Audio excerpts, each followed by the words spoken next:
Welcome po sa aming channel kung saan pinapakita po namin yung nangyayari sa aming pastulan. Ang layunin po namin ay maimpluwensyahan po namin kayo na bumalik sa pagkakaroon ng mga livestock.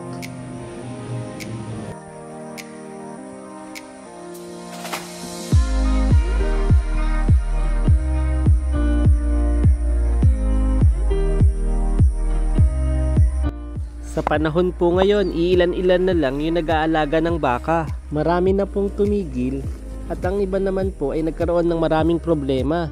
Dito, pinapakita namin yung real life struggle ng mga backyard farmer.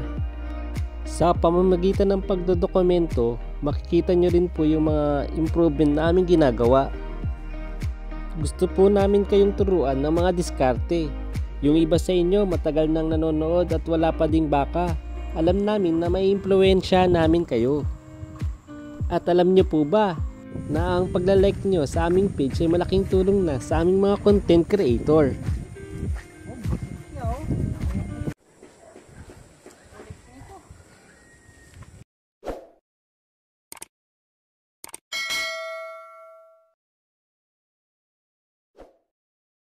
Gusto namin kayong turuan ng diversification. Kapwa namin mga magbabaka, di ba nagbebenta kayo ng baka? Napansin nyo ba na nagkakaproblema rin kayo paminsan-minsan? Ano ba yung diversification at ba't kailangan natin matutunan ito? Yung mga baka bago may benta kailangan ng 2-3 taon, minsan 1 taon, ganyan. Yung diversification, ito yung proseso ng pag-i-spread ng ating mga investment. Bilang cowboy manager or livestock farmer, tayo yung nangangasiwa sa ating farm. Kikita tayo kapag walang problema or smooth lang lahat. Pero pag nagkaroon ng problema, wala tayong ligtas. May kasabihan, yung investment daw natin at ating mga resources ay parang mga itlog. Mapanganib kung sa isang lalagyan lang natin sila ilalagay. Tinuturuan tayo ng diversification na huwag umasa sa isang negosyo lang. Sinasabi po ng diversification na mag-explore din tayo sa ibang mga bagay. May kasabihan kasi na don't put all your eggs in one basket. Tinuturuan lang tayo na maging maingat kasi maaring mabasag lahat ng pinaghirapan natin. Bawasan po ang panganib na malugi. Maging handa sa lahat ng problemang darating. Maniguro sa pagkakaroon ng magandang plano. Simulan ding matuto mula sa nakaraan. At paghusayan araw-araw ng gumaling.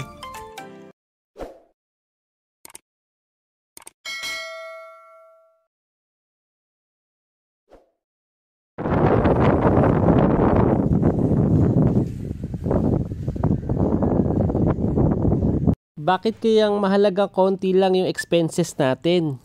Lilimitahan lang natin yung mga binibili natin kaya hanggat maaari laging tayong tipid. Mas maganda, konti lang yung operating expenses natin.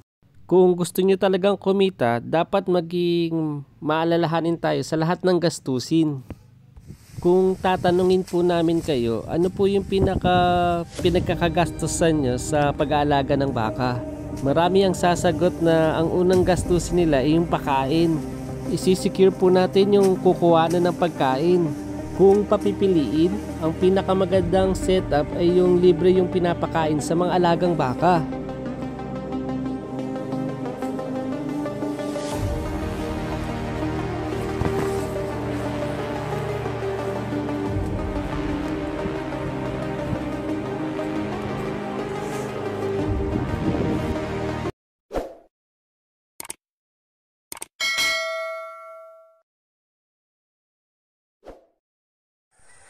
Dapat gawan mo talaga siya ng shed. May kasabihan, magtanong ka at ibibigay sa'yo. Yung taong may hinahanap, siya yung makakakita. Minsan yung opportunity, siya na yung lumalapit. Pero minsan dapat aggressive tayo kapag may opportunity, tayo na yung mismong kakatok para magbukas yung opportunity. Nagtatanong kami sa aming sarili kung ano yung pwede pang i-improve. Hinahanap po namin yung mga bagay na dapat naming baguhin at unti-unti itong ini-improve. Nakuha na akong drum, pinturahan na lang.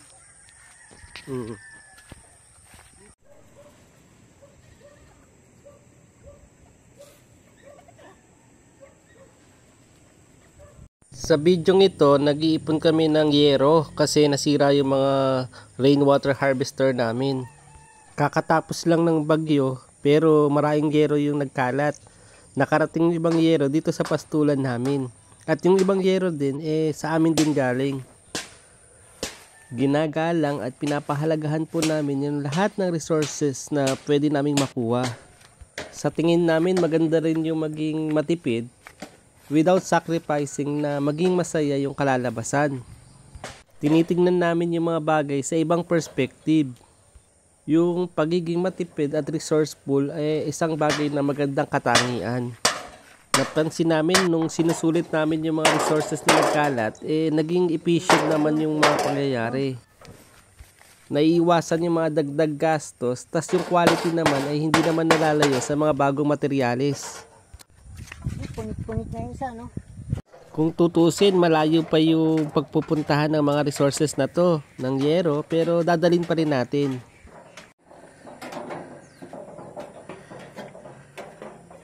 Yung paghahangad na maging maganda yung farm namin, yun na nagpapasaya sa amin, tsaka nagbibigay sa amin ng grit para lalong galingan.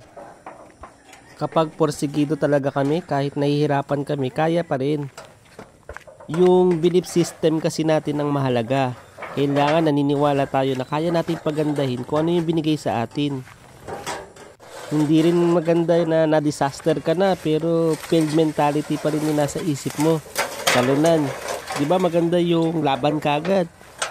Ito yung sinasabi naming pastulan na nahiram namin. Yung pagdadalan napakalayo pero sinatsaga lang natin kasi alam natin na mag-i-improve naman yung pastulan namin pag natapos. Ngayon naman, kukuha tayo ng mga kahoy na natumba para gawing poste.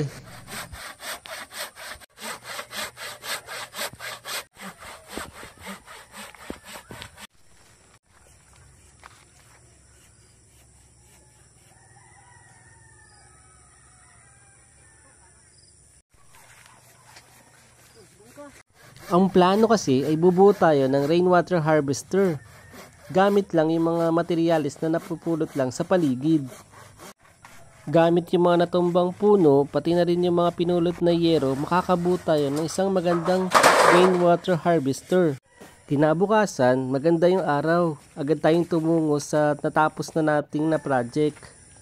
Kaya samahan nyo kami, tingnan na natin. Wala kaming magiging problema kung hindi nasira yung ipunan namin ng tubig. Pero ginawan kagad namin ng paraan.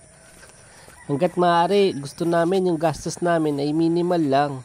Kahoy mula sa natumbang mga puno, yero mula sa mga bubong na nasira. Wow!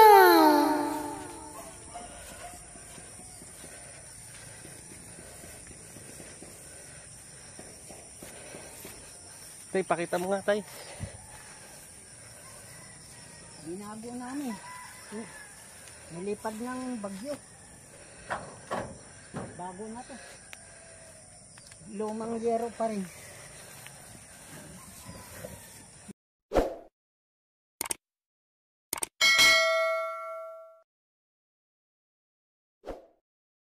Bago magsimula sa isang bagay, uupuan mo muna at paplanuhin mo kung anong gagawin natin. Una, pinaganda natin yung pastulan natin. Pinadami po namin yung tanim naming damo.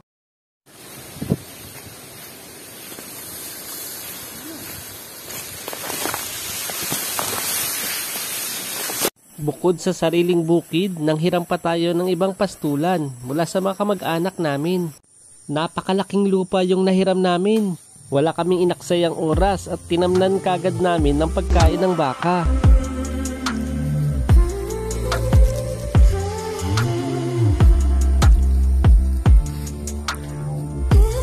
At napansin namin sustainable na yung farming namin.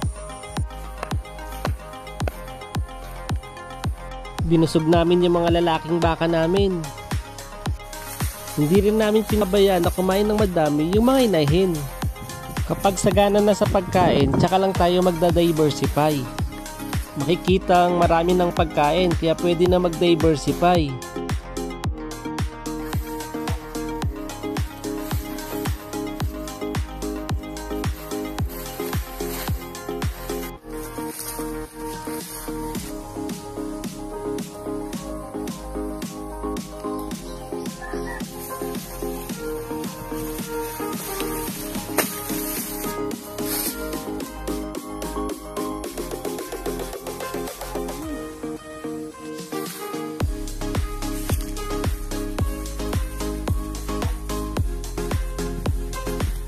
Isang senyales na pinagpapala na yung pastulan namin, marami ng anak na baka. Sunod-sunod na sila.